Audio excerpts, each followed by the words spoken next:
Finally আমাদের টিকিটটা হয়েই গেছে। কারণ উনি বিয়ে করতে এসেছিল, বিয়ে করেছে 1 মাস হয়ে গেছে আমাদের বিয়েটা।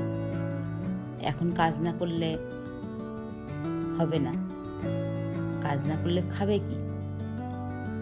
আমার শ্বশুরমশাই তো আর বড় লোক না বেশি, কোনো মতে খেয়ে দিয়ে চলে। তো মাসখানিক হয়ে গেছে, এখন তো কাজের দিকে রওনা দিতে হবে। বাড়িতে তো ঝামেলা হলোই, আমাকে নিয়ে যাওয়া নিয়ে আপত্তি ছিল শাশুড়ি মায়ের। তা সত্ত্বেও আমার শ্বশুর বললো নিয়ে যেতে, তো শ্বশুরের কথা মতোই আমাদের বাড়িতে চলে। শ্বশুরমশাইকে সবাই ভয় পায়, তো আমার টিকিটটাও কেটে নিয়েছে। এদিন সকালে বেরিয়ে পড়বো, ভোর 4টের সময় উঠেছি।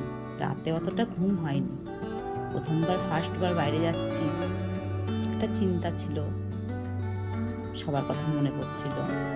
বাবার বাড়ি থেকে কেউ তেমন একটা খোঁজ খবর এখনো নেয়নি যে মেয়েটা বাইরে যাচ্ছে, কবে যাচ্ছে, কি দেখি।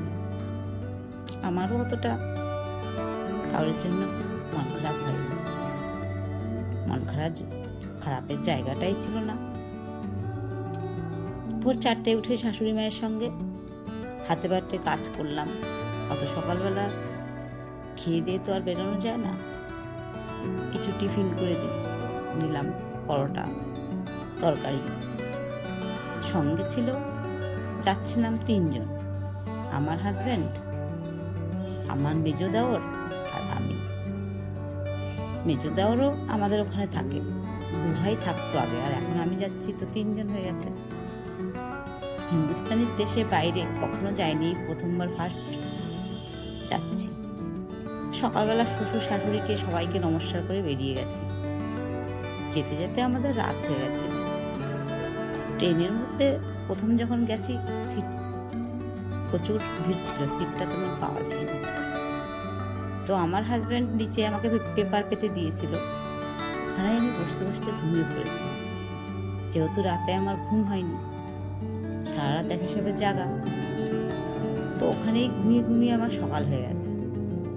সকালেই চোখ খুলে দেখি কোথায় চলে এসেছি। এ তো আমাদের কলকাতার মতো না, একটু অন্যরকম। চারিদিকে পাহাড়, জঙ্গল, গাছ, মানুষজন তেমন দেখা যাচ্ছে না। মনে হচ্ছিল যে একটা অন্য জায়গায় এসেছি। ভাবছিলাম এটাই বোধহয় বাইরে। শুনেছি ছোটবেলা থেকে অমুক বাইরে থাকে, তমুক বাইরে থাকে। আজ আমিও এসেছি বাইরে। আমি তো বিয়ের আগে কখনো আমার বাপের বাড়ির পাশে বাজারেও যাইনি। ওই বাড়ির 2-1টা আশপাশে 2-1টা বাড়ি নিয়েই থাকতাম। আর এখন কোথায় চলে এসেছি। আমাদের লেগে গেছিল আসতে, ওদিন সকাল 9টায় বেরিয়েছি বাড়ি থেকে, পরের দিন বিকাল 6টায় আমরা পৌঁছে গেছি এখানে। এসে দেখি মানুষজন খুবই কম এখানে, 1-2 বাড়ি দেখা যায়। কিছু দূর গিয়ে গিয়ে একটা গ্রাম, হয়তো ওখানে 10-15টা 20টা ঘর আছে, তাও টালির ঘর, মাটির ঘর, কেমন যেন একটা দেশ। আমি তো চুপচাপ গেলাম। যখনই আমাকে নিয়ে গিয়ে পৌঁছালো একটা গ্রামে, সব টালির ঘর দেখছি। হাজবেন্ড আমাকে বলল এখান থেকে, ও আমাকে তুই তুই করে কথা বলতো আমার সঙ্গে, এখান থেকে মাথায় কাপড়টা ভালো করে দে, মুখটা যেন দেখা না যায়। হিন্দুস্তানের দেশের কিন্তু মুখ দেখা আনলে লোকে খারাপ বলবে, মুখটা ঢেকে রাখা। আমি সেটাই করলাম। 1 হাত মতো কাপড়টা ঘন্টা দিয়ে মুখটা ঢেকে আমাকে নিয়ে গিয়ে রেখে দিল একটা ছোট্ট রুমে। ওখানে নিয়ে গেছে, ছোট্ট একটাই রুম, আর বাইরে ছোট্ট একটা বারান্দা মতো। তো ওখানে গিয়ে দেখলাম ঘরে একটা জনতা আছে, 2টো গ্লাস আছে।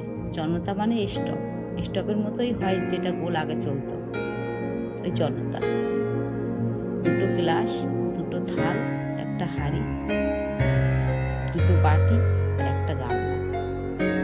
কোনায় দেখলাম পাশে একটা মাদুর রয়েছে, মাদুরের পাশে দুটো বালিশ, 3-4টে কাঁথা, দুটো চাদর, দুটো লেপ রয়েছে।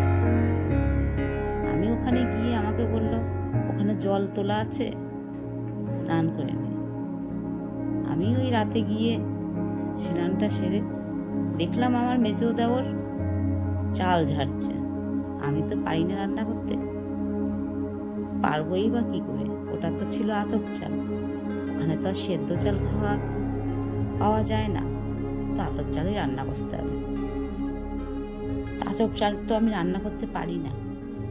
আর দেওর তো আগে এখানে ছিল, তো ওর অভ্যাস আছে, ও জানে। ও দেখলাম চালটা ঝেড়ে, চালটা ধুয়ে আঙুল মেপে জল দিল আতপ চালে। আতপ চালের নাকি মার গালাতে নেই। সিদ্ধ ভাত রান্না করল, কেমন যেন খেতে লাগছিল। খেতে তেমন একটা পারিনি, প্রথমবার ফার্স্ট সিদ্ধ ভাত খাচ্ছি, তাও আবার আতপ চালের সিদ্ধ ভাত। এর আগে কখনো খাইনি। কোনো মতে খেয়ে উঠলাম। উঠে দেওরটা দেখলাম বারান্দায় শুলো, আর আমরা ঘরে শুয়েছি।